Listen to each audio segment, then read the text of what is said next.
Hello students, welcome to our YouTube channel.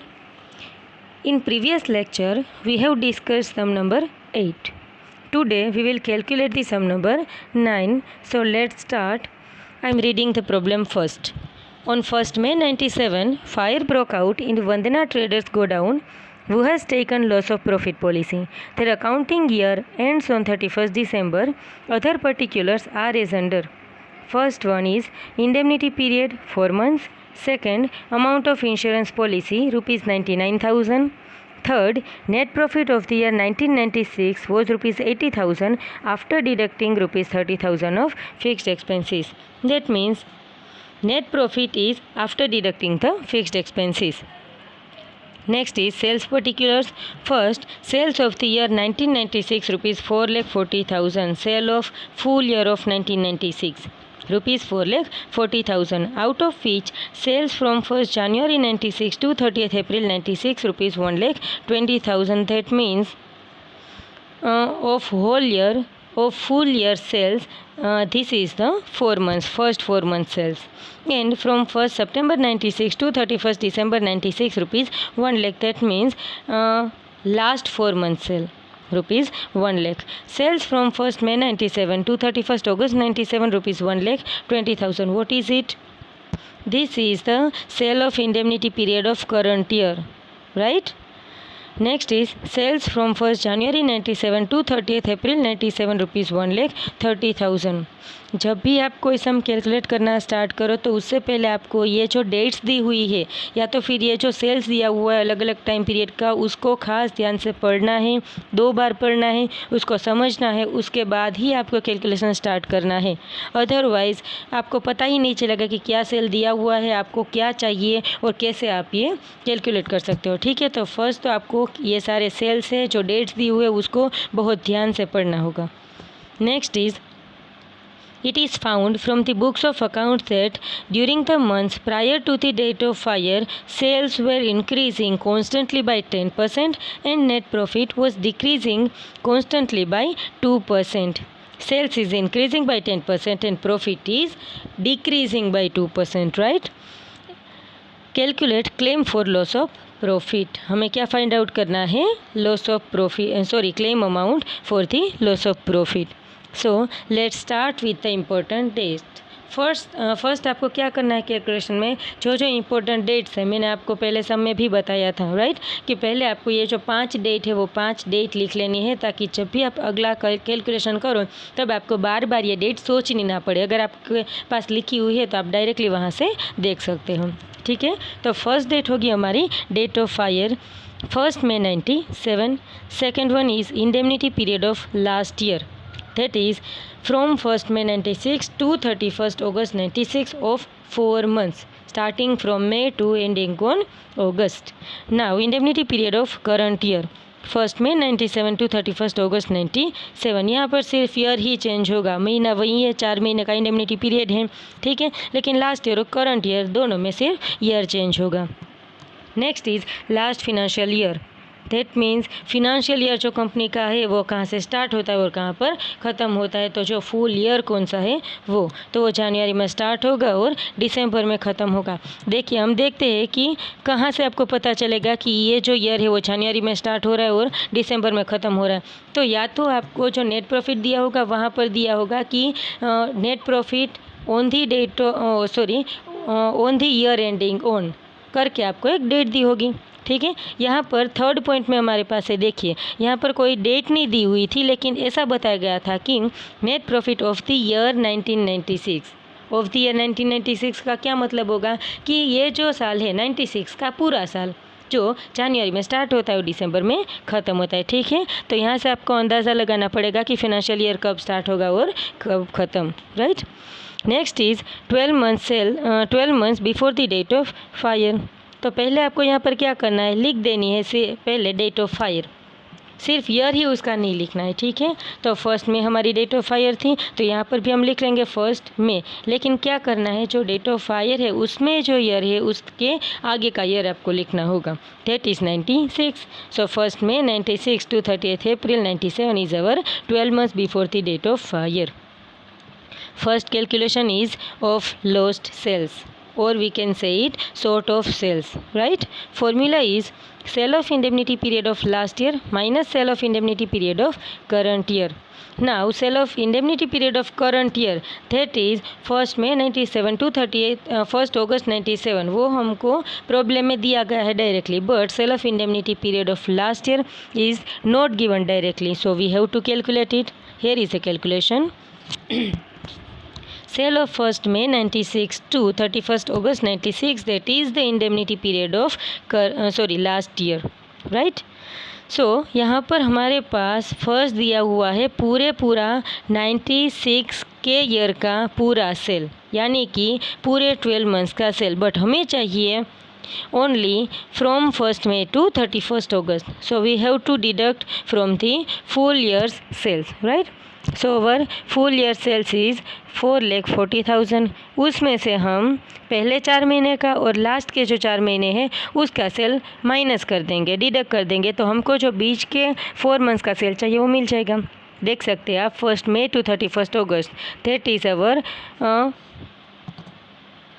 1st May 96 to 31st August 96, वो हो जाएगा हमारा बीच के जो 4 महीने हैं ईयर के 4. ठीक है, हमारे पास वो सिर्फ सेल नहीं है बीच के 4 महीने का, लेकिन हमारे पास लास्ट के 4 मंथ्स और 96 के जो पहले 4 महीने उसका सेल्स है, तो हम वो दोनों माइनस कर देंगे पूरे साल में से, तो हमारा बच जाएगा वो सेल्स होगा बीच के 4 महीने का sales.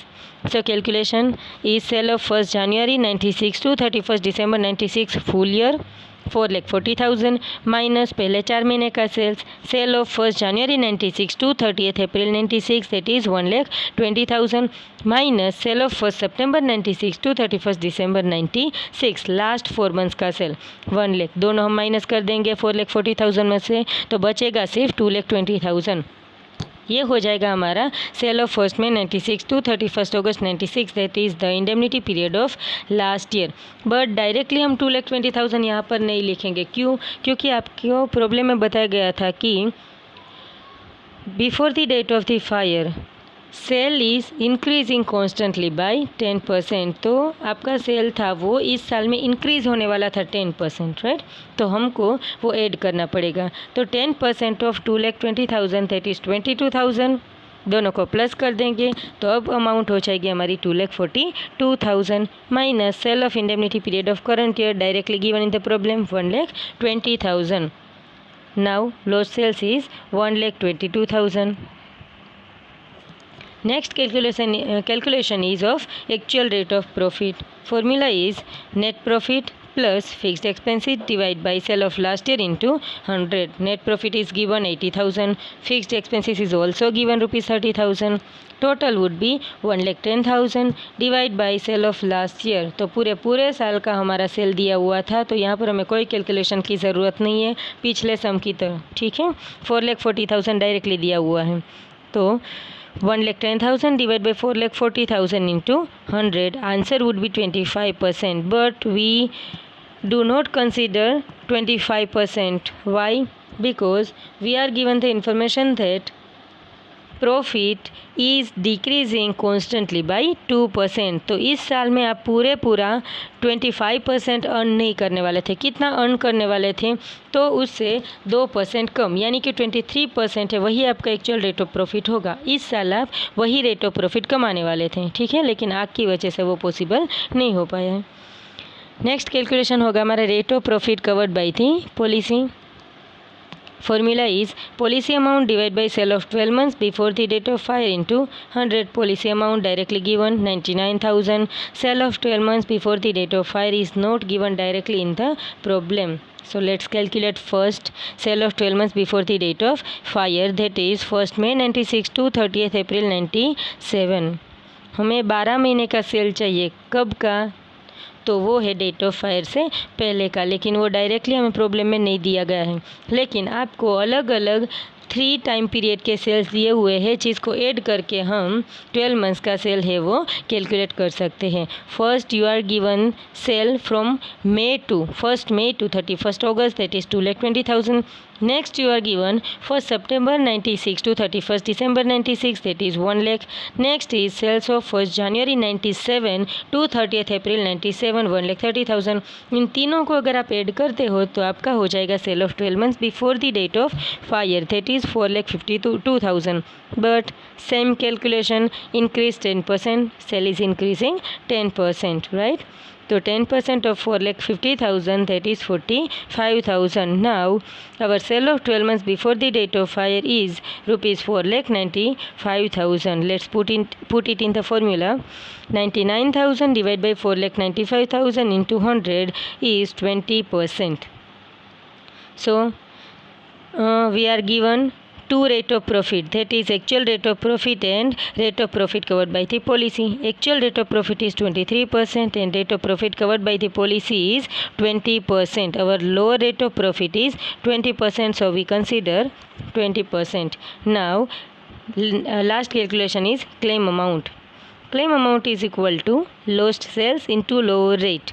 Lost sales, in the first step we have calculated the lost sales, that is 1,22,000 into lower rate is 20%, right? So claim amount would be 24,400. But यहाँ पर मैंने एक एक्स्ट्रा कैलकुलेशन किया हुआ है कि अगर आपको प्रॉब्लम है, ऐसा कुछ पूछा जाए तो आप कैलकुलेट कर सकते हैं।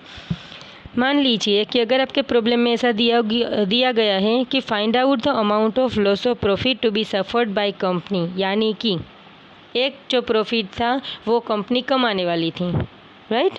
Company suppose to earn the rate of profit, but आग की वजह से कहीं ना कहीं due to the fire now company is not capable to earn that much profit, but company has taken the loss of profit policy, so insurance company will pay some amount from the profit, right? So in the problem we get the profit covered by the policy is 20%, so company will pay only 20% profit, right? But company कमाने वाली थी 23% और अब insurance company उसको पे करेगी सिर्फ 20%, तो बीच का जो 3% का डिफरेंस है वो हो जाएगा कंपनी का लॉस, जो कंपनी को खुद भुगतना पड़ेगा, वो कहीं से वो नहीं पा सकती है। ठीक है, समझ में आ रहा है? एक्चुअल रेट ऑफ प्रॉफिट था उसका 23%, जो कंपनी आग अगर नहीं लगी होती तो कमाने वाली थी, बट आग की वजह से वो अब नहीं कमा पाएगी, पर उसने पॉलिसी ली है तो इंश्योरेंस कंपनी उसको पे करेगी, लेकिन इंश्योरेंस कंपनी उसको पूरा 23% पे नहीं करेगी। कितना पे करेगी? जितनी की पॉलिसी ली है। तो कंपनी ने पॉलिसी ली थी ओनली 20% की, तो वो इंश्योरेंस कंपनी पे करेगी 20%, तो बीच का डिफरेंस होगा हमारा 3%। तो हम 3% किसके ऊपर कैलकुलेट करेंगे? तो वो एक ही हमारे पास सेल्स है, वो है लॉस्ट सेल्स, उसके ऊपर ही हमको फाइंड आउट करना है। ठीक है, तो यहाँ पर एक्चुअल प्रॉफिट हो जाता कंपनी का, अगर आग नहीं लगती तो 1,22,000 इंटू 23%, तो 28,060 वो नहीं कर पा रही है। ठीक है, ये एक्चुअल प्रॉफिट जो कंपनी अब नहीं कमा पाएगी। ठीक है, minus covered profit, that is 1,22,000 into 20%, 24,400 वो इंश्योरेंस कंपनी को पे करने वाली है, वरना ट्रेडर्स को पे करने वाली है। ठीक है, तो बीच का डिफरेंस आ गया हमारा 3,660 रुपीज़। ये होगा कंपनी का लॉस, जो ना ही वो कमा पाई है और ना ही इंश्योरेंस कंपनी उसको पे करने वाली है। तो loss of the company is rupees 3,660। ये हो जाएगी amount of loss of profit to be suffered by the company. Thank you.